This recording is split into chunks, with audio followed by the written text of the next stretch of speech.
ये माताएं करवा चौथ का व्रत रखती हैं और पति की उस दिन बड़ी पूजा होती है। पति परमेश्वर हो तो एक दिन अकेले, रोज का होता वो तुम जानो, पर एक दिन अकेले पति परमेश्वर हो तो है ना। फिर बाकी पूजा होगी, फिर बई के हाथे पानी पिवेगो हैं। उस दिन जब पूजा होती है तो माताएं पता ना झूठे को कहें कि साचे को कहें कि बात कहते हैं कि हे परमात्मा ऐसा पति अगले जन्म में मिले हैं। झूठे को कहें चाहे साचे को कहें, भगवान से कहती हैं। पर मेरा कहना ऐसा है कि ऐसा मत कहा करो, क्योंकि मनुष्य जीवन इस जोड़े में बंधे रहने के लिए नहीं है। मनुष्य जीवन इससे भी ऊपर उठने के लिए है ना। हाँ पर ऊपरते भगवान है, पति खुश, पति परमेश्वर खुश करे के लिए कहते हो तो अलग बात है। पर मैं तुम्हें मन की एक बात बताऊं, पति न के मन की बात। तुम जब ये कहती हो ना तो भीतर ते खुश बहु ना हो तुम। बोले तुम कैसे कह रहे हो? बोले मैं ऐसे कह रहा हूं कि जितने पति होता है सब मेरे पास आते हैं और उनका प्रतिनिधित्व करते करते एक पति ने मुझसे पूछी, बोले महाराज मेरी घरवाई ये समझ आओ। मैंने कही भैया ब्याह तेरा हो, तू लायो है, पेंशन तेरी, तनख्वाह तेरी, सब ले रही है, तो तेरी माने ही कि मेरी? बोले ना मैं सब कुछ दे रहा हूं पर मेरी ना सुनते और संतन की बहुत मानते हो। ऐसा भारत में ज्यादा होता है।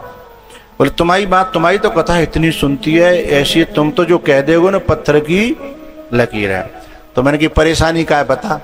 सो बोलो कि बातें जो कह दो, कह तो मत जान दे के जीलन दे, न मरन दे रही और न जीवन दे रही।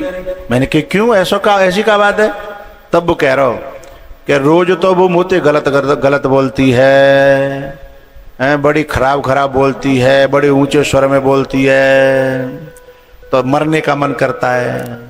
पर करवा चौथ को व्रत रख के मैं मरन ना देती, बड़ी लंबी आयु करती है। तो बोले मैं परेशान हूं, न तो मैं मर रहा और न मैं जी रहा, बताओ तुम मैं क्या करूं? तो मैं बात ना समझ पाया कि पति न की दुर्दशा भीतर से क्या है। जब आप ये व्रत रख के कहती हो कि अगले जन्म में मुझे ही भोले बाबा मिले हैं, तो वे भीतर से खुश ना होते ही बुत जो कहते हैं कैसे कर के हे भगवान अब के जो भयो सो हैं। ठीक है पर अगली बार ऐसा नहीं हो। तो बिना बात है जब संसार में जब उसको भी जरूरत नहीं है, तुमको भी जरूरत नहीं है, दुनिया देख ली है, तो फिर जो है संसार से वैराग्य करो हैं। अतः योग करो और भोगन सो वियोग करो। हम एक भजन गाते हैं ना, तू डूब के मर जा रे चुल्लू भर पानी में, है ना। तो वो उसका अर्थ ये है कि नहीं वो बनाना नहीं है, मैं और कुछ गा रहा हूं, स्वर दीजिए केवल।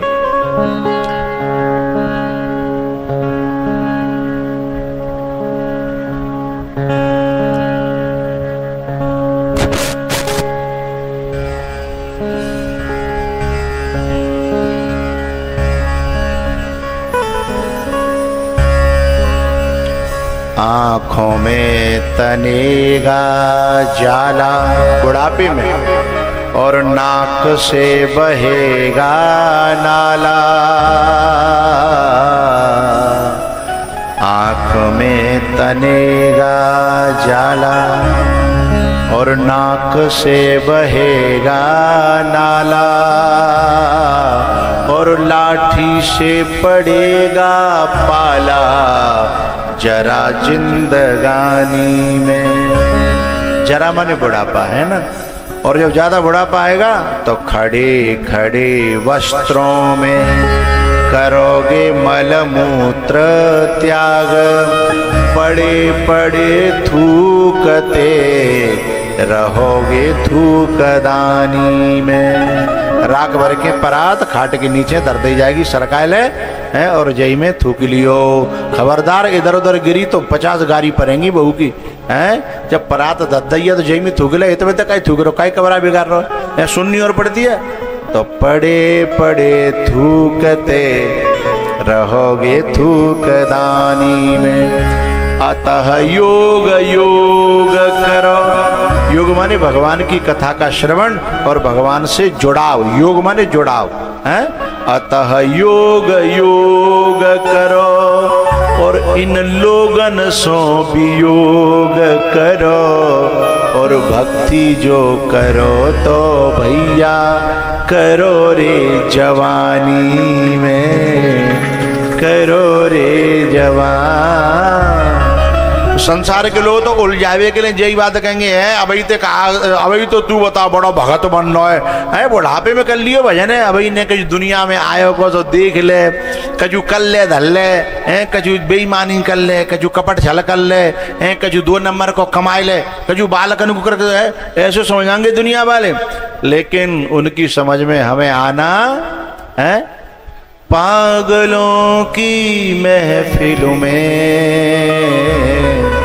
ये सत्संगी लोग बिन की नजर में पागल हैं, बड़ी दूर दूर से पेट्रोल फूंक फूंक के आ रहे हैं। गुने की नजर में, बिन की नजर में तो बे पागल हैं, जिन्हें दुनिया ठग ठग के प्लॉट ले लेगा है, बेईमानी करके बे बड़े होशियार हैं बिन की नजर में, और ये सत्संगी तो पागल है गए।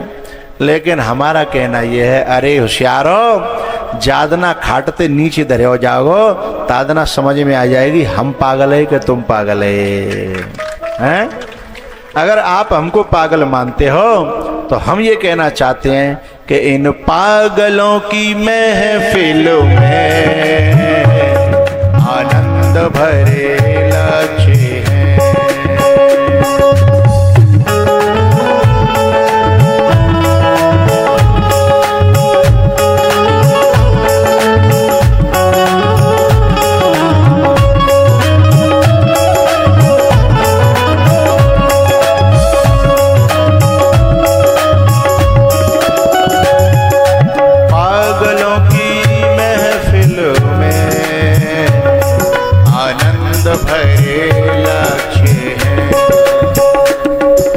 पागल ही रहने दो, हम पागल ही अच्छे हैं।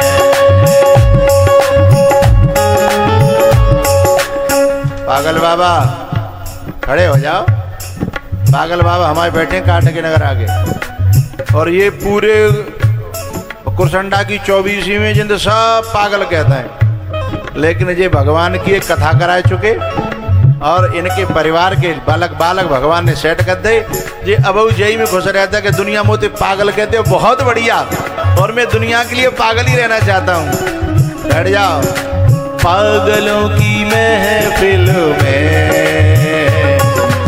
आनंद भरे लक्ष्य।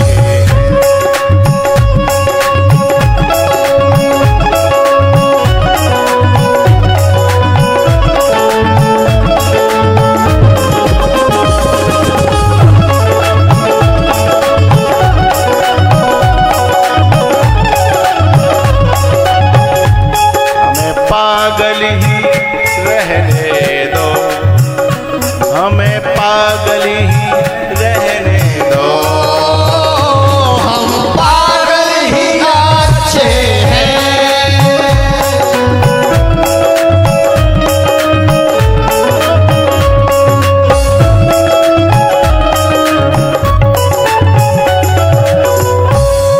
हमें पागल ही रहने दो, हम पागल ही अच्छे हैं। पागलों की महफिलों में आनंद भरे लक्ष्य हैं। कुंती को मुक्ति का वरदान दे करके ठाकुर जी पितामह भीष्म के पास गए हैं। पितामह भीष्म का कैरेक्टर, उनका चरित्र, उनका किरदार बड़ा विचित्र है। पितामह भीष्म ने एक वरदान पाया है प्यारेओ। समस्त क्षेत्रवासियों को मैं कुछ ऐसी वैसी गजब की बातें देना चाहता हूं कथा के माध्यम से, जो बहुत मुश्किल से गुरुओं से प्राप्त होती हैं। कहने को तो इतना है कि पितामह भीष्म से मिल करके और उन्होंने स्तुति करी, उसके बाद जो चले गए, लेकिन इसमें बड़ी गहरी बात है। पितामह भीष्म ने अपने जीवन में अपने वरदान पाया था ये कि इच्छा मृत्यु का वरदान पाया था कि जब आप खुद चाहोगे तभी मरोगे, अन्यथा बिना आपकी इच्छा के कोई तुम्हें मार न सकेगा। ये छोटा मोटा वरदान है क्या? तो मैं ये पूछना चाहता हूं आप सबसे, ये वरदान पितामह भीष्म ने केदारनाथ में पाया था कि बद्रीनाथ से पाया था या रंगनाथ से पाया था या गोवर्धन वृंदावन में जाके पाया था क्या? नहीं, पितामह भीष्म ने ये वरदान अपने घर में ही जो परमात्मा का रूप है, माता बूढ़े बड़े माता पिता, उनकी सेवा करके इस वरदान को पाया था अपने पिता शांतनु से। लेकिन भैया मैं आपको एक बात बताना चाहता हूं, शांतनु ने ये वरदान दे दिया, लेकिन पितामह भीष्म इच्छा मृत्यु का वरदान पाकर के भी उसका सदुपयोग नहीं कर पाए। इच्छा मृत्यु का वरदान पाकर के, लंबी उम्र का वरदान पाकर के भी उसका सदुपयोग नहीं कर पाए। सदुपयोग क्यों नहीं कर पाए? उसका एक कारण है। मैं आपको एक और इच्छा मृत्यु का वरदान पाने वाले का नाम बताता हूं, जिसका नाम है कागभशुंडी। उन्हें भी इच्छा मृत्यु का वरदान था जो शंकर भगवान ने दिया था महाकाल के मंदिर में, उज्जैन में। पहुंच गए ना सब लोग रामायण में? ठीक है। कागभशुंडी जी का कैरेक्टर और भीष्म का, इन दोनों का कैरेक्टर जब हम देखें, दोनों का किरदार देखें, तो जो भीष्म का किरदार, भीष्म का जो जन्म है वो दिव्य है। गंगा के बेटा हैं। गंगा कोई ऐसी वैसी नारी नहीं है, साधारण नारी नहीं है जो दुनिया के पापों को धोती है। पीछे वालों बड़े बूढ़े, गंगा कोई साधारण नारी नहीं है, जो दुनिया के पापों को धोती है, उसका बेटा है। कौन? पितामह भीष्म है। और गंगा जी ने उनको जब पढ़ाने लिखाने के लिए जब भेजा, तो बड़े बड़े ऊपर के जो बृहस्पति जैसे गुरुओं के पास भेजा, दो जो गुरु देवताओं के हैं, और मृत्यु लोक में परशुराम। यानी वैसी जो पढ़ाई की विद्या होती है वह बृहस्पति से दिलाई, और जो अस्त्र शस्त्र की विद्या होती है, शास्त्र बृहस्पति से और शस्त्र परशुराम से।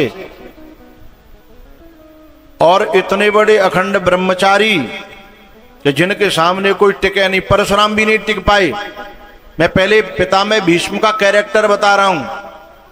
इतने बड़े होते हुए भी, मनुष्य का जन्म होते हुए, कौआ का जन्म तो छोटा है ना। एक कौआ तो एक मनुष्य थोड़ा ही है बेचारा, पंछी है, और पंछी में वो सबसे छोटा है, सबसे नीच प्रकृति का प्राणी है ना। लेकिन कौआ ने, एक नीच प्रकृति के प्राणी ने भी जब वरदान पाया, तो उसने उस वरदान का प्रयोग भक्ति में किया, भक्ति के लिए किया, तो वो तब भी आनंद में थे, और कागभशुंडी आज भी आनंद में है। बोले क्यों? उन्होंने लंबी उम्र पा करके सत्संग किया और कराया। और भीष्म ने दिव्य उम्र पा करके, दिव्य वरदान पा करके, दिव्य जन्म पा करके भी सत्संग तो कबू करो नहीं, और नातीन में और बेटन में और औलाद में फंस गए। हाँ या ना? है? अरे मेरो जो बेटा है, मेरो जो नाती है, जबकि अपने खुद के नहीं अतः। एक बात कहवे को मन है, पर कोई बुरा नहीं लग जाए, कह दूं का? कबहू कबहू का होता है कि खुद के न होए और अपने छोटे भाई के हों चाहे बड़े भाई के हों, तो जिनके ना हो तो ही बे ज्यादा मत हैं। समझ गए कि ना समझ गए? हाँ, उतने जिनके खुद के हतकाए बे ना मत ही हैं, जिनके ना हते भीष्म की तरह बे ज्यादा मत हैं, जबकि उन्हें सत्संग करने का मौका ज्यादा होता है कि न कोई आगे न पीछे, न कोई ऊपर न नीचे हैं। अपन खेत न्यारो करके खेत उठावे, खूब भजन करें, खूब सत्संग करें, लेकिन जा मौके गमाए के हैं बिना में ज्यादा मत हैं। छोटे के न मरेंगे, कबू बड़े के न मरेंगे, और अपनी जिंदगी को पिता में भीष्म की तरह बई में बर्बाद कर देते हैं। लेकिन कागभूषण जी ने, कागभूषण जी के भी आगे पीछे कोई नहीं था, लेकिन उनमें बर्बाद नहीं करी है। उन्होंने तो जो कबू काऊ आश्रम में, कबू काऊ आश्रम में, कबू काऊ संत के जहाँ, कबू काऊ संत के जहाँ है। अब जो लोग ऐसे होंगे जहाँ बैठे होंगे, बुरी तो लग रही होगी, पर बुरो बुरो मानो तो मानियो, मानो तो मानियो, बात समझो करो पूरी है। बुरो मानो तो मानियो, तो माननी का है एक ही बात ध्यान में धरनी है कि ज्ञान गंगा में नहाए ले प्यारे मना है। मेरे प्यारे मना शत संगति कछु कर ले,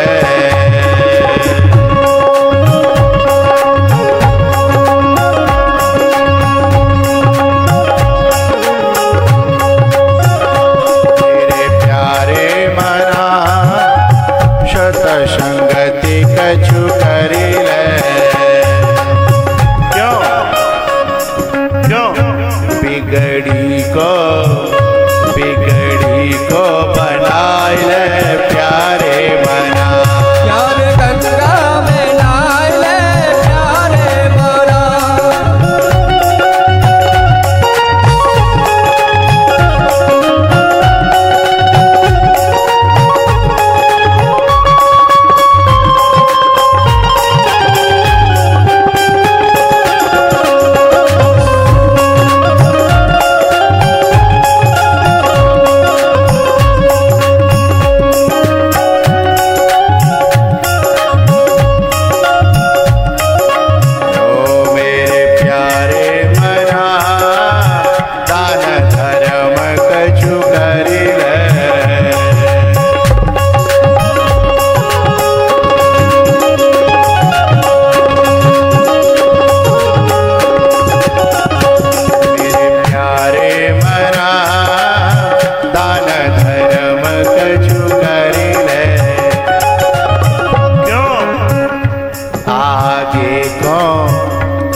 मेरे प्यारे मना दान धर्म कछु कर ले आगे को कमाए ले।